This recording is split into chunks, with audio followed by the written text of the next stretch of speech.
ये स्टोरी एक ऐसे लड़के के बारे में है जिसने अपनी आंखों के सामने अपनी मॉम को कत्ल होते देखा था, जिसके बाद उसकी जिंदगी का मकसद सिर्फ उनके कातिलों से बदला लेना बन गया। अब वो अपने मकसद में कामयाब हो पाता है कि नहीं, ये जानने के लिए एक्सप्लेनेशन की तरफ बढ़ते हैं। सीरीज की शुरुआत लीड एक्टर बॉन्ग से होती है, जो तेज ड्राइविंग करते हुए ट्रैफिक वार्डन को चकमा देकर निकलने की कोशिश करता है, लेकिन एक ट्रैफिक वार्डन उससे ज्यादा ढीठ होता है जो उसका पीछा ही नहीं छोड़ता और आखिरकार वो बॉन्ग को पकड़ने में कामयाब हो जाता है। लेकिन ये क्या, हमें यहाँ पता चलता है कि बॉन्ग एक लॉयर है और ये सब उसकी चाल थी, क्योंकि वो अपने क्लाइंट के लिए इसी वार्डन के खिलाफ सबूत इकट्ठे कर रहा होता है। ट्रैफिक वार्डन उसके ट्रिक में बड़ी आसानी से फंस जाता है और उस पर रिश्वत लेने का जुर्म साबित हो गया था। अब हमारे सामने कोर्ट का सीन है और हमारी हीरोइन जयी कोर्ट रूम में बैठी नजर आती है, जहाँ जज एक औरत को उम्र कैद की सजा सुनाती है, जिस पर जयी को गुस्सा आ जाता है और वो जज से लड़ पड़ती है, यहाँ तक कि जज को पंच कर देती है, जिस वजह से उसे 6 महीने के लिए सस्पेंड कर दिया जाता है। नेक्स्ट सीन में बॉन्ग कोरियर गाय से एक डायरी लेता नजर आता है।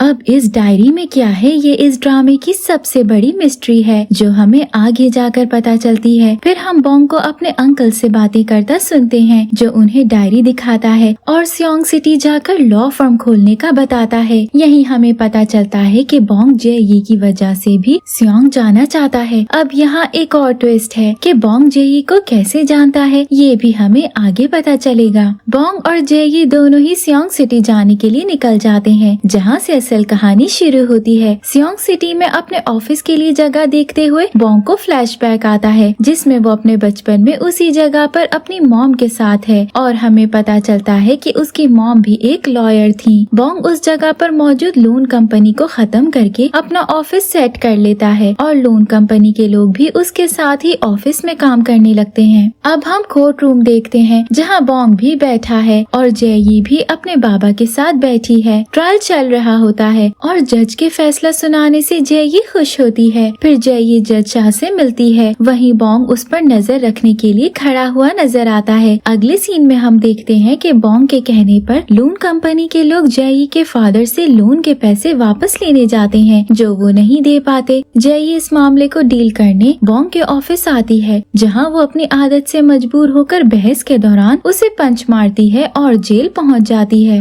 बॉन्ग को फ्लैशबैक आता है, जिसमें उसे उसकी मॉम का कत्ल होने का सारा सीन नजर आता है और हमें पता चलता है कि गुंडों के हाथों उसकी मॉम का कत्ल होने के बाद वो अपने रास्कल अंकल के पास चला गया था। उन्होंने ही फिर बॉन्ग की परवरिश की थी। नेक्स्ट मॉर्निंग बॉन्ग जेई को जेल से ले आता है और उसे लोन की रकम अदा करने के लिए अपने पास जॉब ऑफर करता है और कहता है लोन अदा होने तक वो उसके पास जॉब करेगी। बॉन्ग उसे अपने आसपास रखने के लिए ट्रिक खेलता है, जो चल जाती है और जेई उसकी बात मानकर उसकी लॉलेस नामी फर्म में उसके लिए काम करना शुरू कर देती है। फिर वो दोनों सियोंग सिटी में अपना पहला केस लेने के लिए जेल जाते हैं और यही हमें पता चलता है कि बॉन्ग जिसका केस लेना चाहता है वो कोई और नहीं, वही डिटेक्टिव ह्योंग है, जिसने बॉन्ग की मॉम के कत्ल होने के बाद बॉन्ग को मारने की कोशिश की थी। ह्योंग पर मेयर के कत्ल का इल्जाम होता है, जो उसने नहीं किया होता। बॉन्ग उसका केस अपने हाथों में लेने के लिए उसे बहुत कन्विंस करने की कोशिश करता है, लेकिन ह्योंग उसे बताता है कि मेरा केस एक बहुत काबिल वकील लड़ रहा है और मैं उसे चेंज नहीं करना चाहता। कहानी आगे बढ़ती है और हम जज चाह को आहन के ऑफिस में देखते हैं। आहन को देखकर हमें पता चलता है कि ये वही आदमी है जिसने बॉन्ग की मॉम को कत्ल किया था।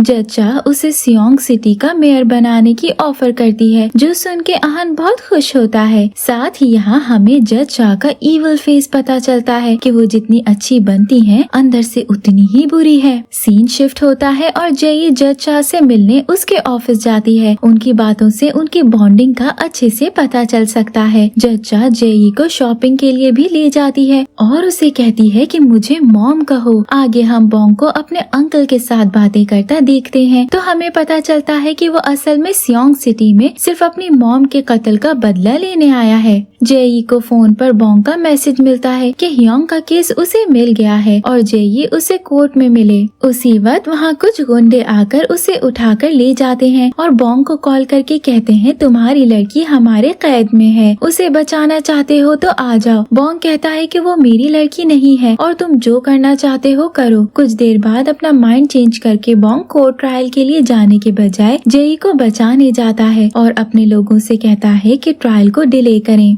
बॉन्ग उन गुंडों के साथ लड़कर जेई को साथ लेकर कोर्ट पहुंच जाता है। कोर्ट में ट्रायल लेट करने पर उसे अरेस्ट कर लिया जाता है और उसके बाद जेई केस की तैयारी करती है। नेक्स्ट ट्रायल के दौरान सबूत रिजेक्ट करने पर हमें पता चलता है कि जज चा और अहान हियोंग को जेल में ही रखना चाहते हैं क्योंकि वो अहान के लिए खतरा बन चुका होता है। आगे हम देखते हैं कि रियल मर्डरर का पीछा करते हुए जेई और बॉन्ग ट्रेन की पटरी पर पहुंच जाते हैं, जहां वो कातिल जिसने मेयर को कत्ल किया होता है खुद को बचाने के लिए जेई को कत्ल करने की धमकी देता है, जिस पर बॉन्ग गुस्से से पागल हो जाता है और उसे मारता है। जेई डर जाती है। उसी वक्त वो कातिल ट्रेन के आगे आकर अपनी जान दे देता है। बॉन्ग और अहान की मुलाकात ड्रामे में नया थ्रिल लाती है। अहान बॉन्ग से कहता है कि उसे लगता है वो उससे पहले भी मिल चुका है और बॉन्ग स्माइल कर देता है। यहाँ हमें ये भी पता चलता है कि जिस कत्ल का ट्रायल चल रहा है वो कत्ल अहान ने करवाया है। नेक्स्ट सीन में बॉन्ग और जेई बातें कर रहे हैं, जिनसे हमें पता चलता है कि जेई के बचपन में उसकी मॉम गायब हो गई थी। जेई और उसके फादर आज भी उसकी मॉम के घर लौट आने का इंतजार करते हैं, लेकिन उनकी कोई खबर नहीं होती।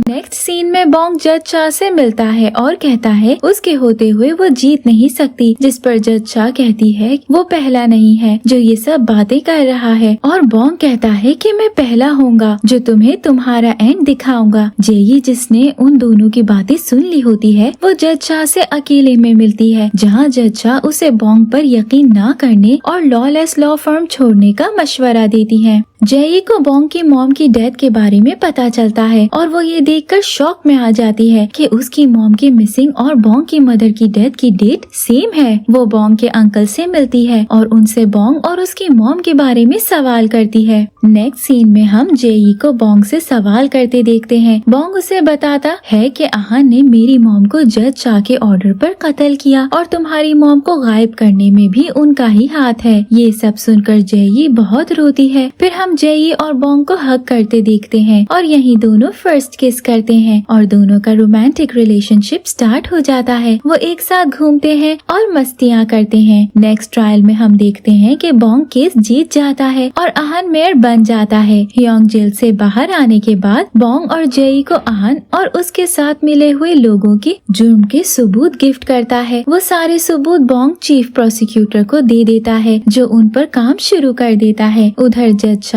जेई की सस्पेंशन खत्म करवा देती है और उसे दोबारा अपना ऑफिस ज्वाइन करने का कहती है। जज शाह को फ्लैशबैक आता है जिसमें वो बॉन्ग की मॉम को देखती है जो उसकी दोस्त होती है और वो जज शाह के किसी को कत्ल करने पर उस केस के सबूत इकट्ठे कर रही होती है। जज शाह उसे हेल्प करने के लिए कहती है, लेकिन वो गलत का साथ देने से मना करती है। इसी वजह से जज शाह उसे कत्ल करवा देती है। अहान हियोंग को कत्ल करवा देता है, जिसे बचाने की बॉन्ग बहुत कोशिश करता है लेकिन बचा नहीं पाता। अब हम जेई की मॉम को देखते हैं, जिनका हुलिया काफी चेंज हो गया है। जेई अपनी मॉम से मिलती है लेकिन वो उन्हें पहचान नहीं पाती। जेई के बाबा जज चा से मिलने जाते हैं, जहां वो उन्हें बताती है कि उसने जेई की सस्पेंशन खत्म करवाई, लेकिन जेई अपनी जॉब पर वापस नहीं गई, जिस पर जेई के बाबा को गुस्सा आता है और वो जेई से जज चा की बात ना मानने की वजह पूछते हैं। जेई उन्हें बताती है कि जज चा ने उसकी मॉम को गायब करवाया है। उसकी ये बात सुनकर उसके बाबा उसे थप्पड़ मारते हैं और वो अपना घर छोड़कर बॉन्ग के घर शिफ्ट हो जाती है। बॉन्ग जेई को एक खूबसूरत ड्रेस गिफ्ट करता है और कहता है कि ये पहनकर मेरे साथ चलो। वो उसे एक रोमांटिक जगह लेकर जाता है। फिर वो जेई से केक काटने का कहता है तो वो वजह पूछती है। बॉन्ग उसे बताता बताता है कि आज जेई की मॉम की बर्थडे है और वो जानता है वो अपनी मॉम की बर्थडे सेलिब्रेट करना चाहती थी। बर्थडे सेलिब्रेशन के बाद वो दोनों किस करते हैं और जेई हारमोनिका बजाती है। आगे बढ़े तो आहान बोंग को धमकी देता है कि वो उससे रिलेटेड लोगों को मार देगा, जिस पर बोंग अपने अंकल से जेई की हिफाजत करने का कहता है, लेकिन उसके अंकल को आहान अपने पास बुलाता है और बात करने के बहाने उसे पैरालाइज कर देता है। फिर आहान के बंदे बोंग को बुलाते हैं और उसके सामने उसके अंकल को मारने की कोशिश करते हैं। बोंग उन्हें नहीं बचा पाता, उल्टा आहान के ट्रैप में फंस जाता है और उसे उसके अंकल के कत्ल के इल्जाम में अरेस्ट कर लिया जाता है। उधर जेई की मॉम जज चा के घर में जॉब करने लगती है। बोंग जेई से उसके अंकल का फ्यूनरल करवाने का कहता है तो वो जज चा से परमिशन लेती है और बोंग खुद अपने अंकल का फ्यूनरल करवाता है। जेई बोंग का केस लड़ रही होती है और वो उसे यकीन दिलाती है कि वो उसे यहाँ से बाहर निकालेगी। बोंग के ट्रायल से पहले जज चा बोंग से मिलती है और कहती है वो लॉयर से ज्यादा मुल्जिम अच्छा लगता है। जज चा उसे कहती है उसकी जिंदगी जज चा के हाथों में है, जिस पर बोंग कहता है मेरी जिंदगी तुम्हारे नहीं कानून के हाथों में है और मेरी वकील जेई मुझे बचा लेगी। ट्रायल बोंग के अगेंस्ट जाता है और उस पर पैसे के लिए उसके अंकल को कत्ल करने का इल्जाम लगता है। जेई की मॉम उसके बाबा की फोटो स्टूडियो में पिक्चर्स बनवाने आती हैं। जब जेई के बाबा स्टूडियो में नहीं होते वो उसे कुछ तस्वीरें देकर जाती हैं जिसमें आहान और जज चा के खिलाफ सबूत होते हैं। ये पिक्चर्स उसने खुद बनाई होती हैं। जेई अपनी मॉम को अभी तक पहचान नहीं पाती क्योंकि उसे लगता है उसकी मॉम मर चुकी है। बोंग के ट्रायल के बाद बोंग पर जेल में हमला होता है और वो जख्मी होकर हॉस्पिटल पहुंच जाता है। जेई उसका ख्याल रखती है। उधर आहान और जज चा में बोंग की वजह से क्लैशेस बढ़ने लगते हैं और जज चा आहान से कहती है कि उसने जज चा को बताए बगैर बोंग के अंकल पर हमला करवाकर बहुत बड़ी गलती की है। जज चा उसे कुत्तों की तरह ट्रीट करती है जो अपनी मर्जी से सांस भी नहीं ले सकता, इसीलिए वो उसकी एक बात ना मानने पर उसके अपने घर में आने पर पाबंदी लगा देती है। जेई और लॉलेस फर्म के बाकी लोग बोंग का बहुत ख्याल रखते हैं और उसे अपने साथ का यकीन दिलाते हैं। उधर जेई की मॉम उससे दोबारा मिलती है और जेई उनसे पूछती है कि वो खुद को खतरे में डालकर उसकी हेल्प क्यों कर रही है।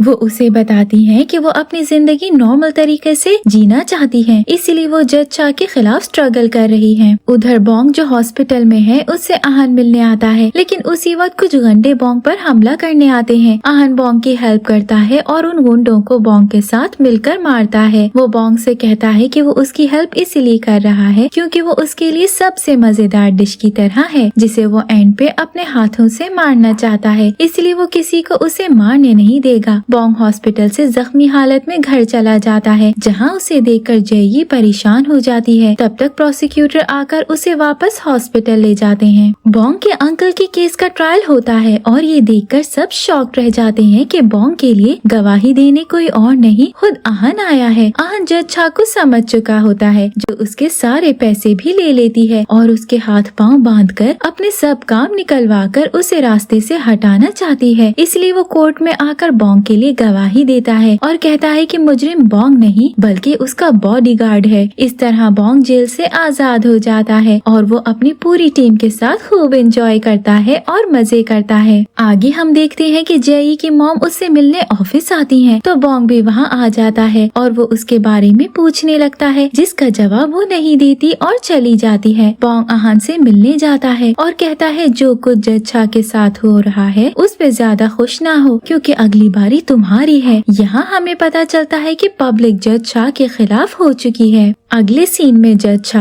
आहान से मिलने जाती है और उससे कोर्ट में आकर गवाही देने की वजह पूछती है, जिस पर आहान कहता है कि उसने ये गवाही जज चा के लिए दी क्योंकि जज चा ने जो मर्डर किया था उसकी पिक्चर्स किसी ने उसे भेजी और ट्रायल में गवाही देने के लिए ब्लैकमेल किया। सीन शिफ्ट होता है और हम जेई और बोंग को रिपोर्टर के पास देखते हैं जो जज चा की पिक्चर्स रिपोर्टर को देते हैं। वो पिक्चर्स मीडिया पर आने के बाद पूरा मुल्क जज चा के खिलाफ हो जाता है, लेकिन जज चा खुद पर एक फेक अटैक करवाकर सबकी नजर में अच्छी बनकर इस कंट्रोवर्सी से निकल आती है और चीफ जस्टिस बनने की तैयारी करने लगती है। दूसरी जानिब बॉन्ग को पता चल गया है कि उनकी हेल्प करने वाली औरत कोई और नहीं जेई की मॉम है और यहाँ हमें पता चलता है कि बॉन्ग जो समझता है कि वो डायरी जेई की मॉम ने भेजी थी, वो उन्होंने नहीं भेजी होती। जैसे जैसे ड्रामा आगे बढ़ रहा है, जेई और बॉन्ग के दरमियान बढ़ती दूरियां हमें परेशान करती हैं। बॉन्ग जेई को परेशानी से बचाने के लिए मॉम के कहने पर उससे फासला बढ़ाता है, लेकिन ये बात जेई को नहीं पता होती और वो उसके अवॉइड करने पर परेशान होती है। उधर जज छा आहन के खिलाफ खुलकर सामने आ जाती है और उसका एक अहम प्रोजेक्ट रुकवा देती है और उस पर बहुत से मुकदमे चलवा देती है। बॉन्ग आहन के बॉडीगार्ड को उठा लेता है और उसके फोन से आहन की सीक्रेट वीडियोस वायरल कर देता है। उस वीडियो में आहन ने बॉन्ग के अंकल के कत्ल का ऑर्डर दिया होता है और कुछ और मैटर्स पर बातें की होती हैं, जो सामने आते ही शहर के लोग गुस्से से पागल हो जाते हैं। आगे जाकर हमें सबसे ज्यादा शौक ये देखकर लगता है कि बॉन्ग को पता चल जाता है उसे वो डायरी जज छा ने भेजी थी। उसे जज छा की गेम समझ में आ जाती है कि वो चाहती थी बॉन्ग खुद उसके दुश्मनों को बर्बाद कर दे और उसे कुछ न करना पड़े। दूसरी जानिब जेई को अपनी मॉम के जिंदा होने का पता चल जाता है और वो बॉन्ग से उसकी मॉम के बारे में ना बताने पर लड़ती है। वो अपनी मॉम को ढूंढती है, जिनके ना मिलने पर वो बॉन्ग पर इल्जाम लगाती है कि उसके इंतकाम के आग ने सब खत्म कर दिया। बॉन्ग जेई की मॉम को बचा कर लाता है, जिसको जज छा कत्ल करवाना चाहती हैं।